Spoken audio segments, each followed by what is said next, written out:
This is Gareth Southgate, and this is the Three Lions podcast.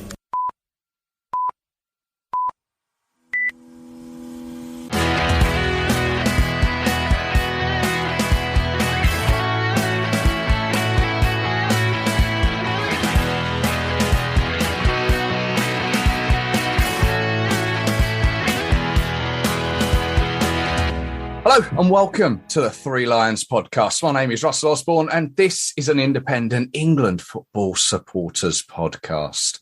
Hope I find you well. I hope you've enjoyed the recent episodes that have come your way. There was the 1970 World Cup episode. That was one of the most recent ones in our World Cup series, speaking with people who have followed England around the world at the biggest international tournament there is. I can't deny these episodes, they are a challenge. The research, the finding of people who went, the organisation, the chats, editing the chats, it's hard work, but I do really enjoy it, don't get me wrong. But in a twisted way, I'm glad I don't have to research for 74 and 78. Gives me a little bit of a break. But we will be cracking on with more of those in due course. Then there was the 200th episode. Bradford versus England, one that by pure coincidence coincided with that 37th anniversary of that fateful day. But both of those can be found at your podcast provider of choice or threelionspodcast.com. Now, let's turn our attention to this year's World Cup. We are just over 6 months away from it. It kicks off the 21st of November. That is an important day, as that is when we face Iran on the opening day. And speaking of important dates, let's just quickly recap on how it sort of unfolded with the World Cup being over there. 2nd of December 2010, Qatar was awarded the World Cup. 16th of November 2021, England qualified for it. You may remember that 10-0 win against San Marino. And then there was the 1st of April 2022. There was the World Cup draw when we found out who we would be playing. Now, at the beginning of the year, I spoke with Arjun Vara. He's both an England fan and a Qatar fan leader. He gave us some great information from his trip out there just before Christmas. But that was just a snapshot of his time there. I think it's time we delved a little deeper. So please welcome to the Three Lions podcast, England fan and Qatari resident, Ben Williams. Hi, Russell. You all right? Good, thank you. Very good. You? Yeah, very well, thank you. Thanks for joining us. I know you've been given a lot of advice for England fans thinking about going over to the World Cup on various forums and message boards, and I thought this is an ideal opportunity to maybe elaborate more on a few things rather than sort of people reading what you have to say, but almost putting a voice to the name. Yeah, it's a good idea. Answering lots of questions should help out a lot of people. So there's a lot that can be said as well. So answer a lot of general questions all at once as well. Yeah. Well, let's crack on. Let's maybe sort of introduce yourself. I know you live and work over there in Qatar. What do you do? How long have you been there? So I've been here now for nearly 10 years. Actually, June 22, so next month will be my 10th year. So I moved here in June 2012, working for Qatar Rail as an engineer. So essentially working on the Doha Metro from before the first hole was even dug, all the way through for the construction of a huge metro project, huge rail project. And now we're into the operational parts now, stages of the metro. So it's a massive project. It's been fantastic to work on. I probably didn't think I'd be here when I moved here 10 years ago. That I'd still be here now, but here I am. We moved. Me and my wife moved with a few suitcases, and now if we left now with 2 kids and a dog, we'd probably need a whole shipping container full of stuff. Wow. So from the World Cup point of view, you were over here in England whilst when it was announced that Qatar had been awarded it. That's right, yeah. And I'd only been, I've been to the region a few times. I've been from the airport a few times in Qatar. So actually, 2010, by then, my wife, she wasn't my wife then, but she just come back from spending some time living and working in Bahrain. So I'd visited the region, a few times and but never physically been to Qatar, just through the airport. Never entered the country, but so yeah. Then it was obviously a shock, like everyone else, when the World Cup was awarded. Didn't expect it at all. What were your immediate thoughts? Because I know what mine were. It was a bit of shock. Yeah, I think like maybe sort of Russia as well. Same as everyone was saying. They couldn't believe it, and even now people still obviously don't believe it. And whatever happened then, that's in the past now. So yeah, no, fair enough. Being in Qatar, are you central, or whereabouts are you? I mean, obviously, as you know, it's a small country. The vast majority of people are in and around in Doha. So I'm living just outside. I've lived in a couple of places here. It's a short drive into the city, into the centre. Luckily, my work is not quite in the centre, so I'm a little bit out. I go a bit further out for the schools to drop the kids off. So, it's a small country, a small, big city, but you can get around easily. And I could be, just over an hour to the north of the country, just over an hour into the desert, in the south. So it's easy to get around, and not a big place anyway. Yeah. And I'm guessing that the Doha Metro is going to be integral come the World Cup. Absolutely, yeah, it's vital. It serves directly five out of the 8 stadiums. It's going to, for people getting around from A to B, it's the cheapest way of getting around. So definitely, we're getting we're testing now with more carriages on shorter times between trains as well. So gearing up now for it to be quite full. Yeah, absolutely, used quite well. Well, before we get onto the stadiums as such and those that the rail goes to, just we'll talk about the World Cup being awarded to Qatar back then. One of my immediate thoughts was, as I say, wow, but I had no idea what sort of the football culture was over there. How do you find it? Has it grown? Was it always been there? Yeah, I think it's the number one sport. Football has always been, the number one sport here. The local leagues are not, particularly well attended. I think people have seen that and picked up on that before. But I think a lot of the people they support, they go for the international teams, yeah.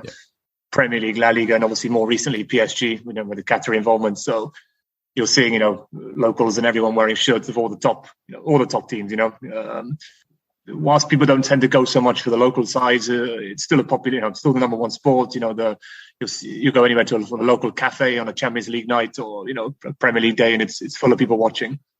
Let's move on to the World Cup stadiums. You mentioned the Doha Metro that is looking to go to. Is it 5 out of the 8 of them? Yeah, directly connects. So basically, you can walk from 5 short distance from 5 stadiums directly from the metro. Yes. Okay. Have you been sort of working on the metro? Have you been able to check them out, or just sort of recreational time over there? Yeah, I mean the metro. Obviously, I was lucky enough to be out on site quite a lot as well. From the beginning of the metro, so I know like the back of my hand now which station you need to go to and everything like that. And I've used it myself to go to some of the stadiums when we had the Arab Cup last year and some other games as well. I've experienced how it works and how to get there as well. Have you got a preference as to your favourite stadium? I've now watched games in 7 of the 8 stadiums. Right. The only one now is this Lusail Stadium where the final will be, because that's not actually had a game yet. So hopefully should be having some practice matches, or it needs a test event at some point this year, so I can then finally complete the 8 stadiums. I'd say my favourite is probably the 974 Stadium. It's completely different, a stadium made out of shipping containers. It's not your everyday stadium, it's something that's completely different. Yeah, I've seen pictures of this, and Arjun Vara told us about this. It's a real sort of design feature of using these containers, and part of I believe the Qatari's vision for the World Cup is to be able to basically reuse these as well going forward, isn't it? Yeah, I mean this is the one stadium that will be completely dismantled. after the World Cup. So it's basically a temporary stadium, you could say. Although to be fair, when you're on the inside, it doesn't seem like that. It seems, like any modern stadium from the inside. Right. But I mean, is it just these containers? They're on the outside facade, are they? You can't actually go into them. What's the deal? It's almost like when you're inside, even at the back of the concourse, the toilets essentially you're going into a container for the bathroom as well. It's sort of integrated even to that level as well, where you're sticking kind of out over the edge, and then you walk in and you're going essentially into a container to go to the toilet as well. And you could see parts of the containers in the roof as well, structure when you're sitting in the seat as well. Amazing. Do we know where that's going to next once the World Cup's over? This one, I'm not sure. The containers, I'm not sure. They'll be recycled some way. There's a lot of, stuff about sustainability for this World Cup, recyclable materials and all of this. So, but I'm not entirely sure what they plan to do with the containers afterwards. It's going to be an interesting one. It'll be interesting if it's got, I don't know, some sort of branding on it that you end up seeing part of it going around the M25 or up the A1 or something. The stadiums that we definitely know that England are going to be playing in. I don't know if you can give us a little outline or any information you may know about those. That the first one against Iran is, now you're going to have to help me on my pronunciation, but I believe it's the Khalifa International Stadium's just on the outskirts. Yeah, that's right. The Khalifa International Stadium. England fans would have been there, would have known it from 2009. We played a friendly against Brazil.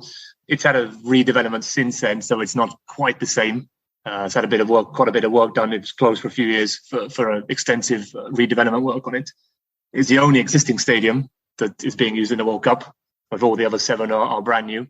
I mean, to be honest, when we saw the draw, as you would have seen from the draw, that the groups were almost split into 2. You had 4 stadiums on one side, 4 on another side. Personally, I'd rather be on the other side if I'm just going to pick based on my favourite stadiums. But I suppose I'll take the easier draw than it's all very well going to nice stadiums if you're going to be going home after 3 or 4 matches. So yeah, I think we'd take that. And so yeah, Khalifa, it's probably it's my least favourite, but again because it's not a new one. You have a running track going around it, so the viewing is not the best. I'd say one advantage would probably be the 3 of the sort of 3/4 of the way around is single tier, so it could be better for creating a better atmosphere. When they had the Club World Cup here back in 2019, the final, Liverpool against the Brazilian side, Flamengo, the Brazilians made a fantastic atmosphere. They brought, I think, about 10,000 fans over, and they had one end of the goal singing all game. So it was good for creating an atmosphere anyway. Gotcha. And because it's on the outskirts of Doha, is this one of the ones on the line that you're working on? Yeah, this is on the goal line, so it's a direct connection for the metro. So coming from the centre of the town, it's 5 or 6 stops away. This is the closest one to the city that we're playing in. It's actually the boundary of Doha is actually not that big. It goes into what is called Al Rayyan, which is an even bigger sort of municipality. But everybody, nobody really says that. They kind of say it's Doha. And this part is it's near. There's a big sort of huge park next to it. There's some shopping malls, and on the other side you have a much larger sort of residential area. It's quite a popular area for expats. Actually, we're living in compounds and villas. I used to live in that area myself as well for quite a few years too. And if I still lived there, I wouldn't be able to walk to the stadium. Oh right. So I mean, how long are we time-wise? You say it's what 11, 12 stops. I mean, how long? No, not that many. It's short, not quite so many as that. It depends where you're coming from, to be honest. Of course. It all depends on, as we don't know yet, only a couple of ideas of where fan zones are going to be and this sort of information. So if we're talking fan zones, it's hard to tell because you're not really sure where we're going to be. If you're talking coming from one of the main areas where there's sort of the main hotel bars, you would a few stops on one line, change, and then another a few stops. So 20, 30 minutes. It's not a big, amount of time. Yeah.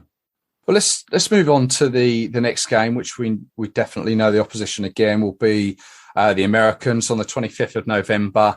This is it Al Bayt, a 60,000 capacity stadium based in northern Qatar. Yeah, this is in Al Khor. It's actually known as a city, but it's more of a town, really. It's probably the next biggest town after Doha, up in Al Khor. Decent stadium, second biggest stadium. So it's good, for allocations, ticket allocations of things. Unfortunately, it's going to be the most difficult and the most hardest to get to. Not difficult, just it's going to take more time. People are going to have to allow more time to travel up there. The metro doesn't reach that far, so there will be hundreds and hundreds of shuttle buses. There'll be other options, taxis as well. So it's not difficult getting there, but it just takes some time, and fans are going to have to allow quite a bit of time to get up there. So is this a case of fans taking the metro or the train as far as it will go and getting shuttle buses, or getting shuttle buses from the centre of Doha? Yeah, it'd be both. There'd be buses coming from the centre. There'd also be buses from the furthest you have Lusail, which is where the final stadium is. There's a station, that's the end of the line in the metro. So there'd be buses that would take maybe 20 to 30 minutes. It's a huge, and they have, from there you have one massive highway. It's about 6 lanes going either way direction. Wow. So buses will be going up there, up and down. There's other access roads as well, so plus they have shuttle buses and taxis, you take from the city as well. There's proper convoys going up there. It sounds like 6 lanes is. I think at some point it's 6 or even more. At some points, where there's junctions. It's very, very wide. Yeah, it's a huge highway. Or say if England fans going over there, are they allowed to hire their own cars over there? Do you need an international license or something like that? No, I think UK license is okay. I'm not. Don't quote me on that, but I'm pretty sure I think it's for a short time. If it's for a short time amount of time, then a UK license is fine. There's local car hire companies, plus you've got all the international, companies here as well. So yeah, you could. I don't think there's really a need, unless you want to explore a little bit further out. Obviously, you can't really go taking a hire car into the desert. I think you can get maybe some more insurance or the right type of 4x4 if you want to do that. But I wouldn't advise anyone if they don't have any experience of driving in the desert. So, but you could hire for a couple of days and drive to the very north of the country or out to the west. So there are a couple of you could a day or two maybe. It wouldn't be such a bad idea. Yeah. Daft question. Drive on the same side of the road as us? No, other side. But it's. Every car is automatic, so it's not like whenever you drive a manual in somewhere in Europe and then I keep trying to change the gear and then smacking the door with my left arm when I'm trying to move to the gear, so it's automatic. So yeah, it's know that feeling. Okay, no, good to know. There'll be people maybe considering that. The last game is the one where we don't know our opponents will be, is the Ahmad bin Ali in Al Rayyan. Al Rayyan. Right. What do we know about that one? Yeah, so obviously, as I said, the area of Al Rayyan is huge, but this is actually on the site of this old, or the site of this stadium. The old stadium there is where was the home to the Al Rayyan football team as well. So it's their home. In fact, they have, I think their mascot is a lion, and it's embedded into the seats in the stadium. They have a lion, I think, at one or both of the ends of the stadium. So it's a touch to the local side in the stadium as well. This is obviously, again, out of town, but direct connection again to the metro. It's at the very end of the Green Line. So a little bit further out than the first stadium, but very, very easily accessible as well. And also behind the stadium is where they've announced now one of the locations of the fan villages as well, where they have the cabins and the tents and things as well. I'm not sure about tents, but the cabins they recently advertised as well. One of the locations for that is just literally behind the stadium. Right. Okay. I mean, do we know how many fan zones there's likely to be across the country? This is fan village, not the fan zones. The fan villages for the accommodation. Gotcha. It was recently, they published 3 locations so far.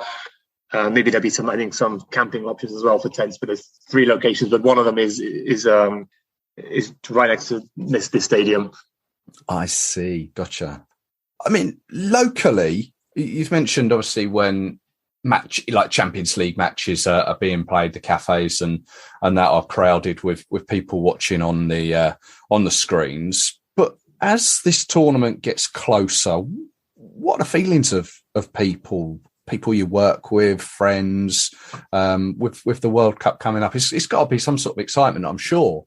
Oh, absolutely. It's all we're talking about, in work, particularly on the recent ticket, applications. every day, have you done your application yet? Which games are you applying for? What's your friends doing?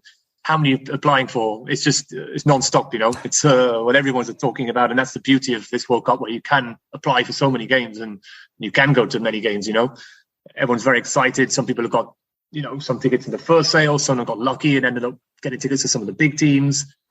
Some not so, but still, it's all everyone's talking about at the moment, definitely.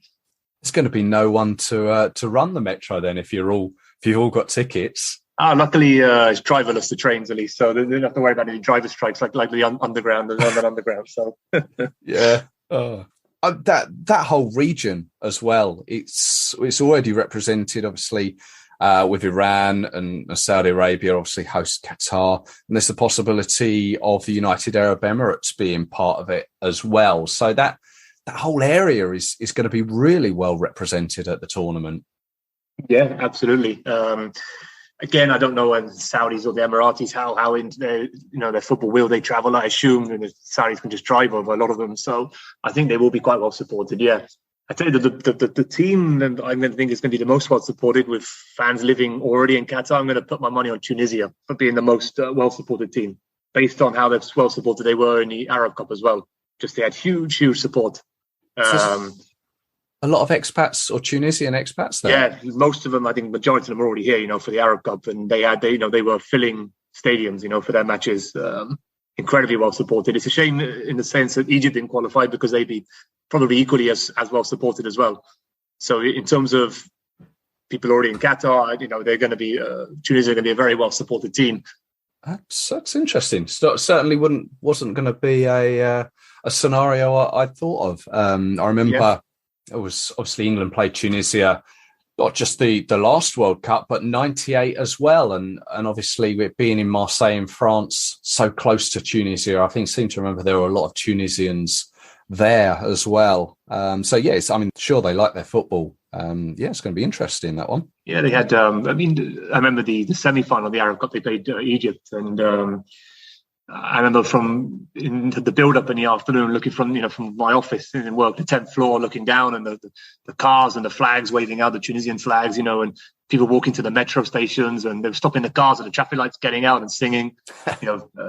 Fans, Egyptians as well. They could have sold that stadium over, I think, at least twice. For the semi-final, and then of course they had huge support as well, and for the final as well. And Algeria were quite well supported too, but unfortunately, they didn't qualify this time. Yeah. So many England fans coming across, for the vast majority, will be their first time going to that area.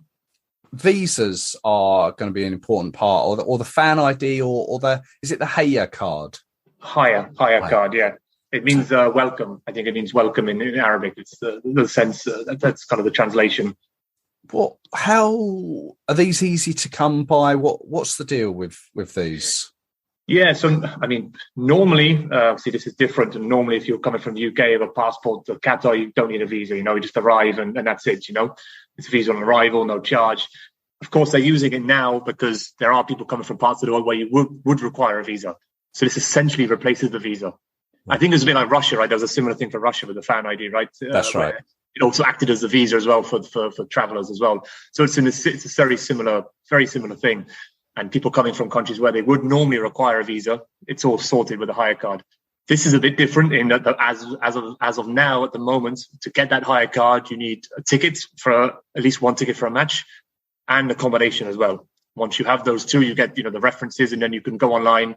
There's an app, and you can apply for that with uploading a picture, I think a passport photo, or copy of the passport, and after so many days, it's approved, and you have I think the QR code on the phone as at the moment anyway with the card on.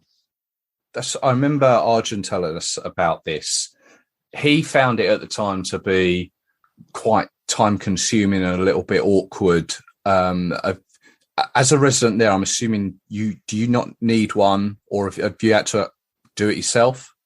It's a bit different for me. I don't need the accommodation reference. I need just the ticket, and then all I had to do is put in my residence ID number, Qatar ID number, then it automatically filled out all my information for me, instantly approved. So it's different. But Arjun is right about for the Arab Cup, it was a nightmare. And this is why, it's good to have these test events, like in the Arab Cup, so they could test it and they could see what went wrong and what worked well. And they fixed a lot of these issues now. I remember uploading pictures and ID cards multiple times, not just me, but many people had the same issue for the Arab Cup. It was a bit of a hassle and it took a bit of time. I think from what I've heard so far, it's much easier this time. Some people have had some issues with the uploading of the photos, but largely it's been a much easier process. It sounds like things have been ironed out a little bit, which is good to hear. Now, okay, let's look at the fan ID and the Haya card. But obviously for fans wanting to get to Qatar, by all accounts, I think many will be flying into the Hamad International Airport in Doha. What's that like? What's your experience of that airport? Yeah, I mean, it's a modern new airport. I think it opened at the end of 2014, around then. It's had many awards for, best airport in the world, various, awards like this. I imagine that if most people, if they've ever had experience with the airport, it's probably on a transit. Obviously Qatar Airways fly to many, many places. If you're going, east into Asia, Australia, as well. People will either fly Emirates or Qatar Airways. So it's huge. It's a huge hub for transit traffic as well, particularly from Europe. Whether it's from Asia to US or Europe as well. So it's gonna, I'm sure it's going to cope with the large numbers. In fact, there's an older airport here as well, the airport that was used before, and this is going to be, from my understanding, this is going to be reopened as well during the World Cup. But I think this is more for things like charter flights rather than commercial traffic. But I could be wrong. Right. One thing I have heard of people doing, England fans doing, I know a couple myself, are basing themselves in surrounding countries, UAE, Dubai, Saudi. What are connections like coming into Qatar? I mean, I've heard there's various border restrictions. I don't know if that's land or air. I mean, are these possible? Yeah, it's possible. As obviously a lot of people would have been aware, there was the blockade, the countries had against Qatar from 2017, and then that ended back some point, I think, last year. So relations have obviously, improved. The traffic between, flights is not, obviously it's got nowhere near the number that it was pre-blockade, but then you had obviously COVID as well. So there wasn't necessarily demand for as many flights. Will there be more flights put on? I honestly don't know. I hope there will be, because I know that obviously that they're so little at the moment. There's a huge cost if you want to fly from Dubai. For a 1 hour flight, it's costing a lot of money. It's not even the cost. I think it's just at the moment there won't even be enough flights. And I think, but I don't know. I don't know what the plan is. There's only a handful of flights now between Qatar and UAE a day. There must have been 20, 30 a day, wow. Before 2017, multiple different airlines as well, and obviously the other countries as well. But I don't know. I can't say what's going to happen with that. Are they going to put more flights on? I hope so. For the sake of the people, obviously it's a good idea for those who want to stay in Dubai. A lot more people are familiar with Dubai, obviously, in the whole region. That's the one place that people are more likely to have been to. And obviously you get the cheap accommodation there, lots to do there. So the idea of flying in and out, plus there's a huge expat community as well in UAE as well, Abu Dhabi and Dubai, English expats as well. I'm sure we'll be planning on traveling back and forth for the England games. Yeah, well, so 6 months still to go. Let's hope that those flights are increased somewhat. Let's just talk. I know we mentioned car hire. Just going back to that, the feasibility of driving across the border, is that still open? The border's open now. The land border reopened as well last year. The issue has always been like this. It's not a new thing, but the issue with driving is the general rule is you have to drive in a car that you own if you're driving across the border. Right. So a lot of local car hire companies, the majority of car hire companies will not allow you to rent a car to then drive across the border.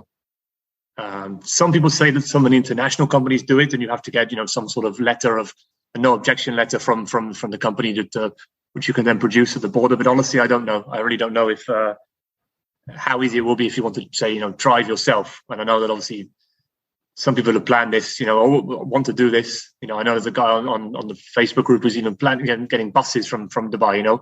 That's okay because it's the coach company. They own the coach. They're only going as passengers. So that way is okay. But taking your own car, I'm not sure if it's going to be possible, to be honest. Okay.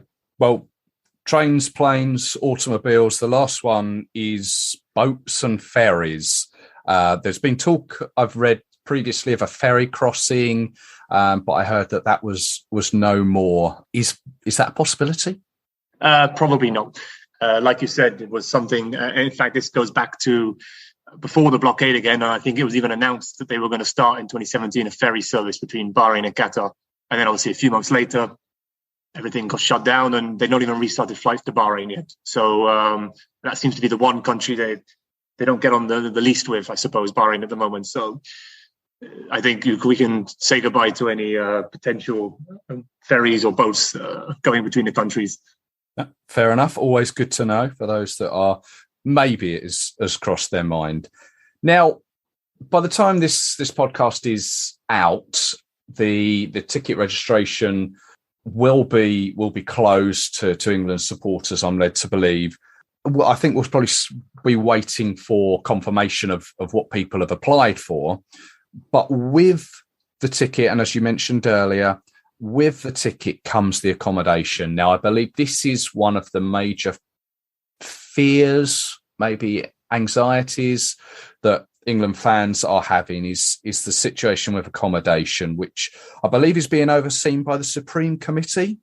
Yeah, so they're the organising committee. So there's sort of the go-between between everyone and FIFA. Now I fully understand. I fully get the fears with accommodation because this is not how it works in any other tournament. It's a completely different way of doing it. So I get fully. I understand why people are worried. Obviously, some accommodation was released, and people who managed to snap up any tickets in the first sale, some are booked, already.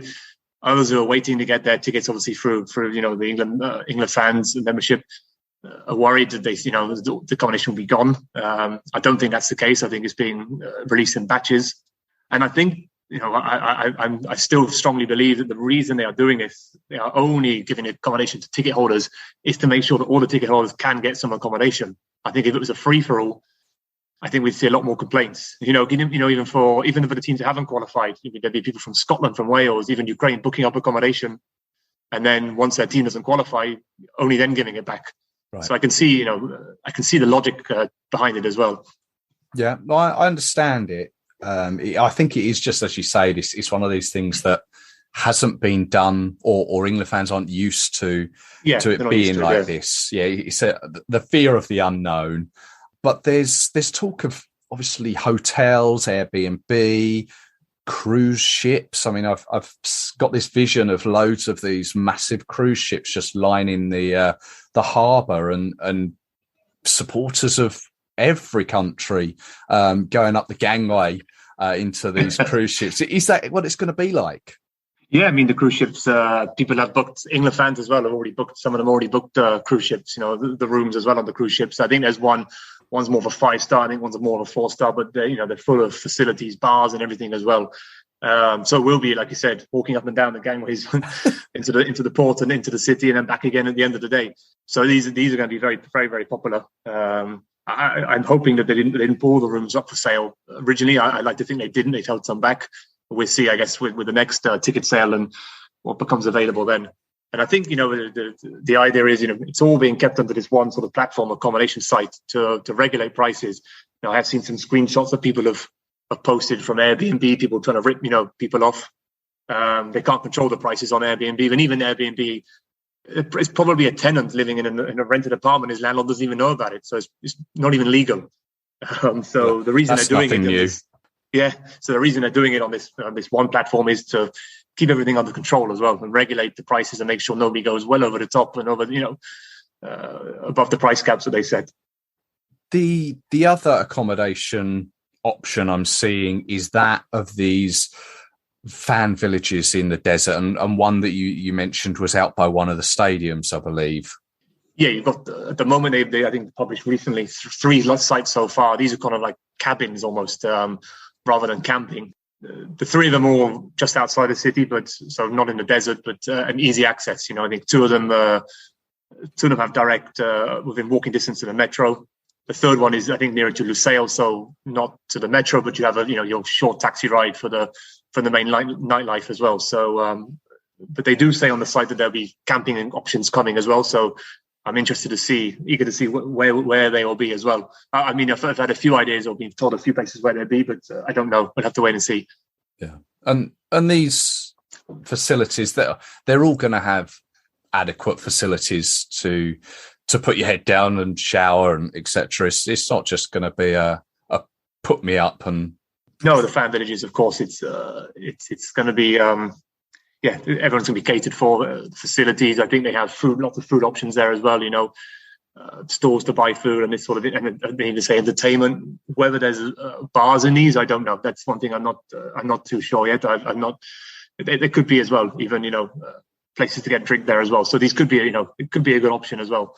Yeah. Well, let's move on to that one. You've mentioned drink and nightlife, alcohol. Well, as a resident yourself, where do you get yours? Presuming you like a drink. All of us expats do, yeah. So people say, "Oh, you can't get a drink in Qatar." That's complete rubbish. If you want a drink, you can get a drink. There's no problem. The only time of the year you can't get a drink is Ramadan, which is just finished when all the bars are shut.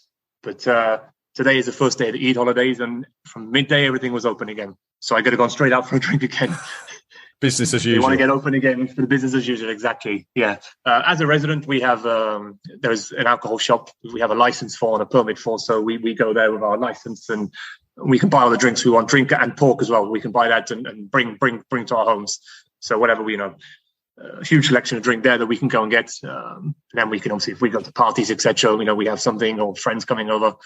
But that's for residents only. Yeah.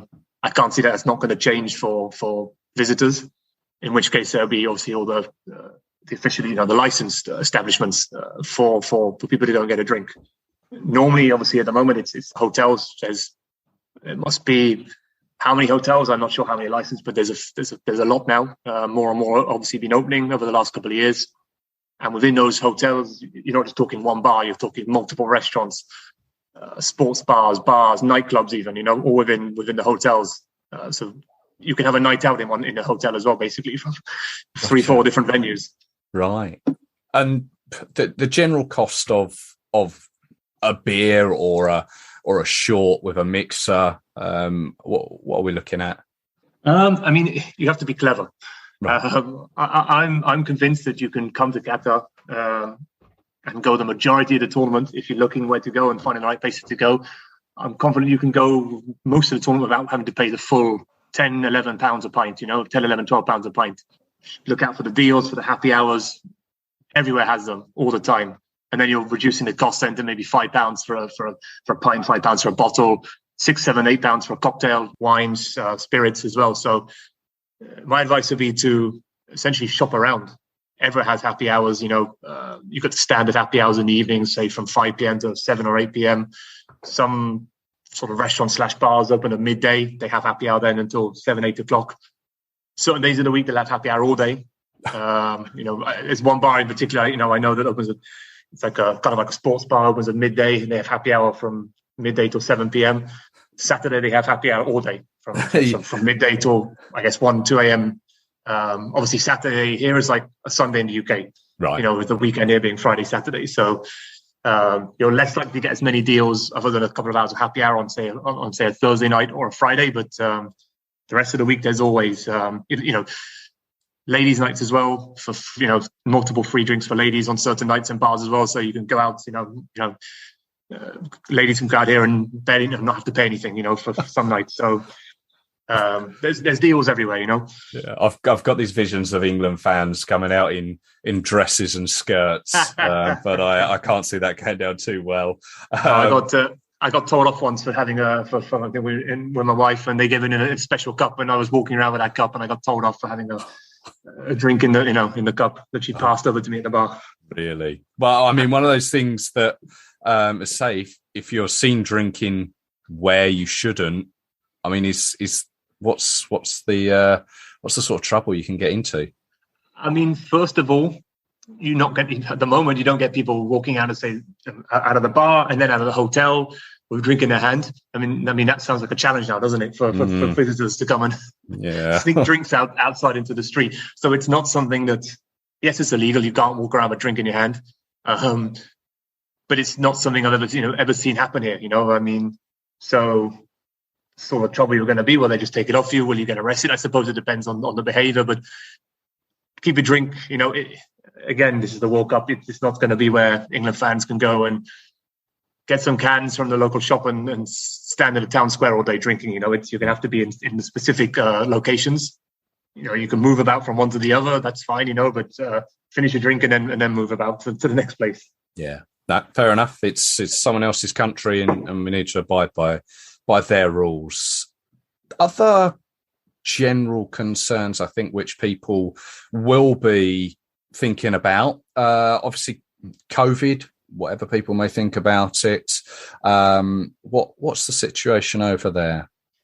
Yeah, in COVID cases, we've had, similar to the rest of the world, a couple of lockdowns. I think we didn't have quite as many waves as the UK. I think, I remember the Christmas of 2020, I was at a brunch, outside a hotel, my family, when everyone was locked at home back in the UK. And then we had Omicron, so again, didn't go into a lockdown, but some of the restrictions came back again. Cases now are minimal, less than 100 a day, We still have various restrictions, but I'm pretty, in my opinion, I'm convinced they're only in place because I just think they want to keep it safe for as long as possible. They don't want to take any risks now coming up to November. Yeah. So I think if it wasn't for the World Cup, I'm pretty sure that they would have, most of them, if not all of them, would have been lifted by now.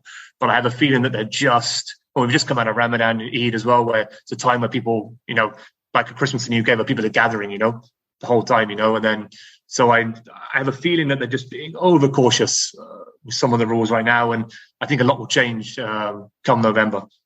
And the situation with masks, are they required to be worn in any particular place? Indoor places.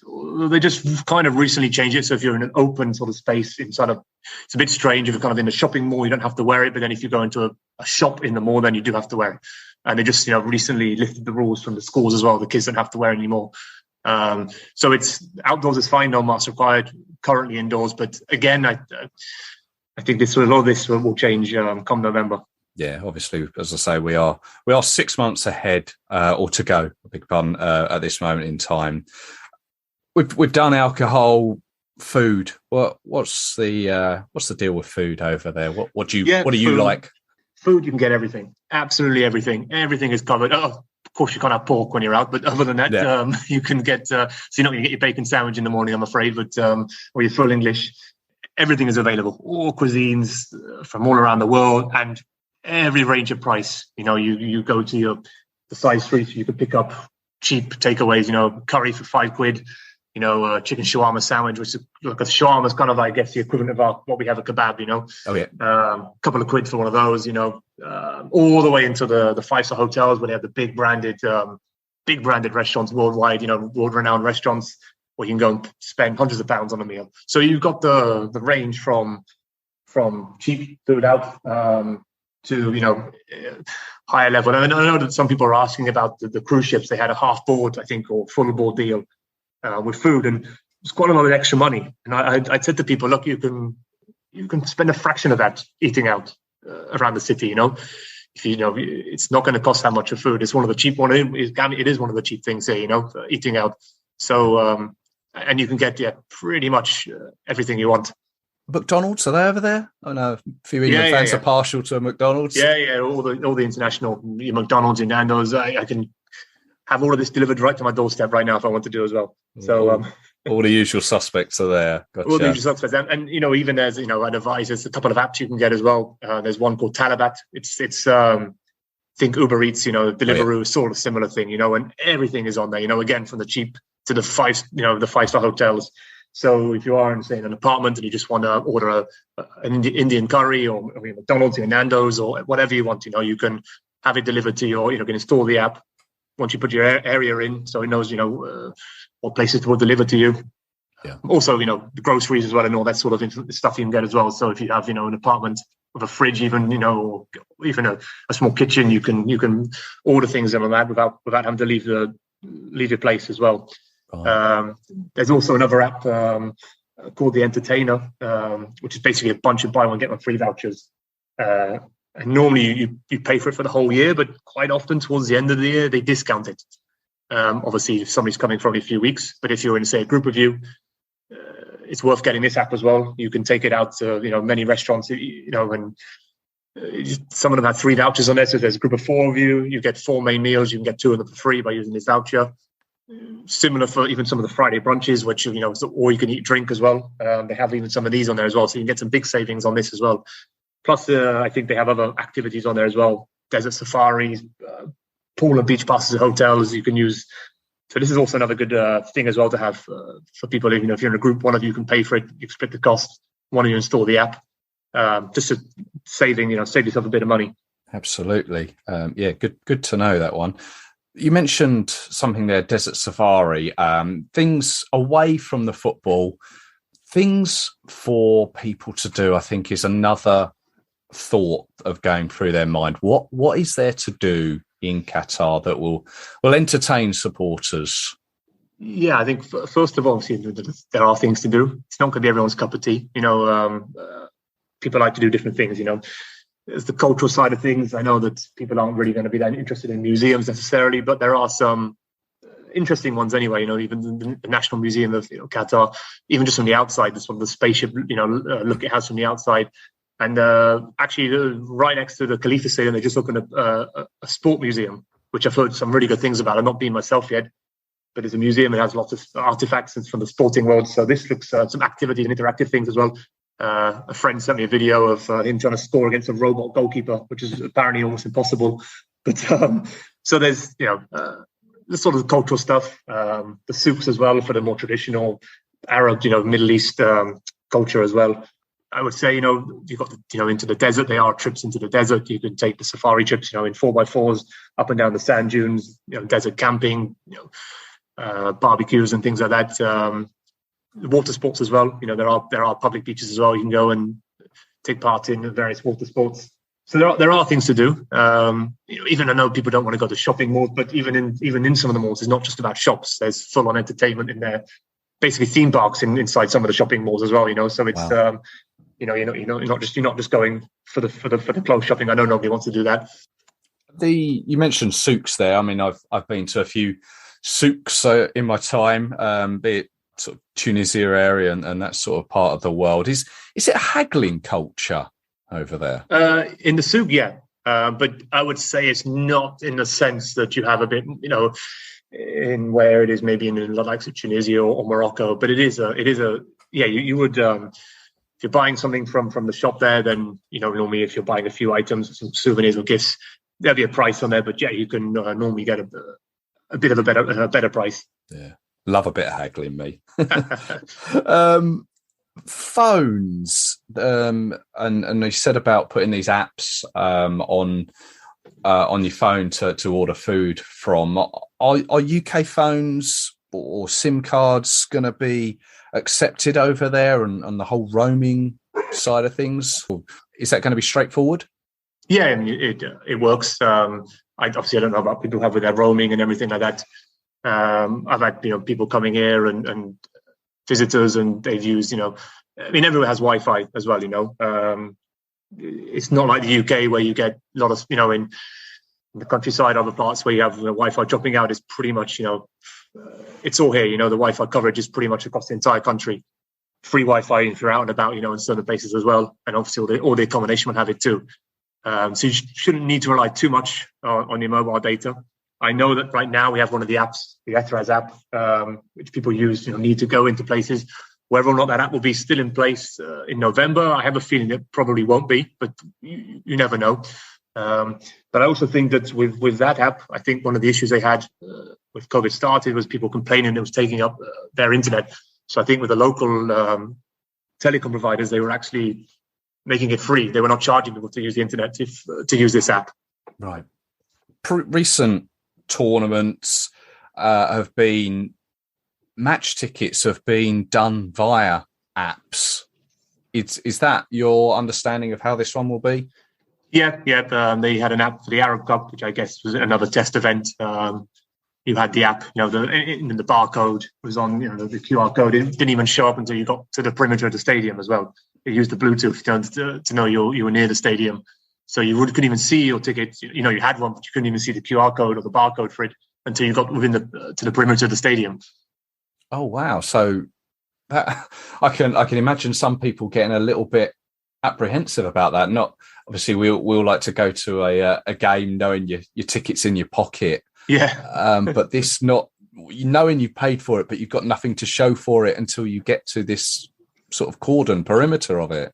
Yeah, I think it's somewhere on the app, but it will not display. I think it says you know that you've got it, but the actual QR code or the barcode won't show up until. And I think it even says it will show up once you arrive or get towards the stadium. And I guess we're only within a certain many amount of hours probably before the match too. So you get like a little ping or a buzz to say it's arrived. Yeah, it does show up. At some point, I'm not sure how. I can't remember how close it is, but when you do get to something, you get close enough, it will start to show up. Yeah. No, fair enough. One thing that obviously the media have said about a lot, especially over here, is the whole human rights issues. And what is your understanding or experience of that side of things? So with the human rights side of things, obviously there's huge amounts of misconceptions you see and misreporting as well you see from the media. The media in the UK, I think that they've had it in for Qatar ever since 2010, since there was awarded the World Cup, particularly when England didn't get the 2018 World Cup. So a lot of them, there's been a lot of, I think they're always trying to pull up as many bad things, as many bad stories as possible, as opposed to the positives. The one thing I will talk about on the human rights side, for example, if you remember a couple of years ago, there was an article, I think originally from The Guardian, and they're reporting on the amount of migrants that have died living in Qatar since the World Cup was awarded. I think they quoted 6,500, but then they made out the article to make it out that many people had died just building stadiums alone. Yeah. When actually it's total number of migrants, and I'm a migrant worker. There's over 2 million migrant workers living in Qatar. So 6,500 in 10 years, you could have died from a road traffic accident, heart attack, cancer, old age even. So it's covering everything. But people take that 6,500 figure. I see people multiply it. Even the other week when they had the draw on Sky News, even Sky News quoted, they said 6,500 deaths from construction workers building the stadium. So even they've taken the completely out of context. Yeah. And I think the original reports, it didn't make it very clear. And but I think that's the way that they want to portray it. I think. But anyway, that's my take on that side of things. Anyway. No, it's good to know. Good to hear it from a local's perspective. There's issues everywhere in the world, right? We saw before the World Cup in Russia, in Brazil. Things aren't perfect in the UK either right now. So, it's every country has their own problems to deal with. Absolutely. Yeah, totally understand. It's great to get some input from yourself, from a local perspective. And I thank you very much for that. I mean, just quickly to round it up from a football's point of view, how do you see England going on? I think we've obviously got a good group. We're quite fortunate in the group.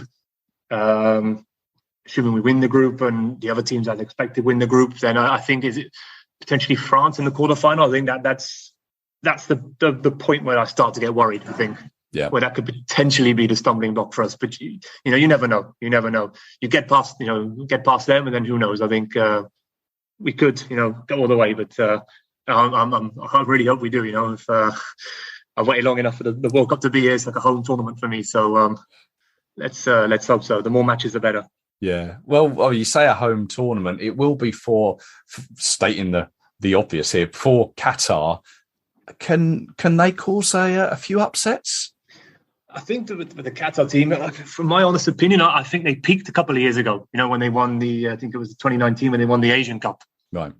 They beat the likes of South Korea, Japan. Decent. Sides that are always at the World Cup. So I think they had a decent side.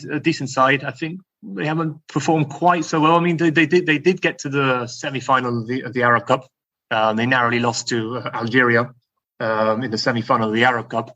I think their group is they've got a really quite a tough group as well. Senegal, Netherlands and Ecuador. So I think it's going to be tough for them to qualify, to be honest.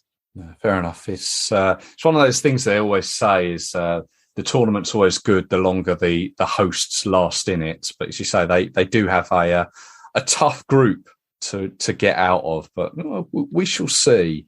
Now, I know you've been kindly giving a lot of advice, not just to myself and to listeners here, but I know through the various England Facebook groups and the forum that's available there. I mean, are you on Twitter, or do you have any other methods of communication should you be open to giving more information away? Yeah. Like you said, I'm on the Facebook group, England fans Facebook group, plus the forum as well, and I've been on there for a few months now, answering lots of questions. It's not just me. Obviously, you had the chat with Arjun as well, who has some very useful contacts and information. I've spoken to him a few times since you chatted with him.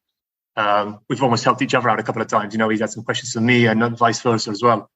And as you would have seen, I think you met one of the other guys, right, who lives in Qatar as well, at Wembley, right, recently. Yes, that was the Qatar Hattar, I believe he called himself. Yeah.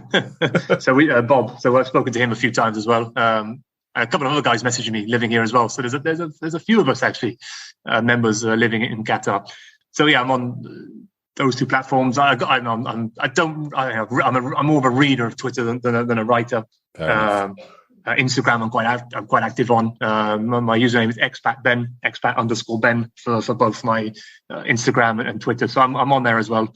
Happy to obviously give anyone advice, any questions or concerns, or I'm happy to try and put people's mind at ease and give them some useful advice as well. Well, it's very much appreciated. I can see that, and I thank you for the time you've given us. Yeah, so you're very welcome. I'm just I'm excited now. You probably tell, very excited now, and I'm confident it's going to be a fantastic tournament as well.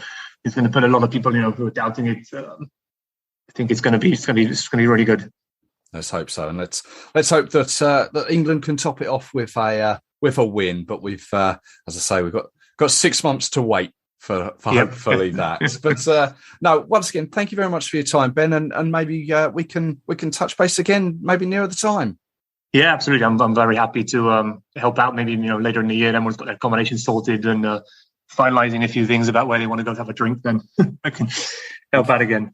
That's great. All right. Well, thank you very much. Okay, thank you. Cheers.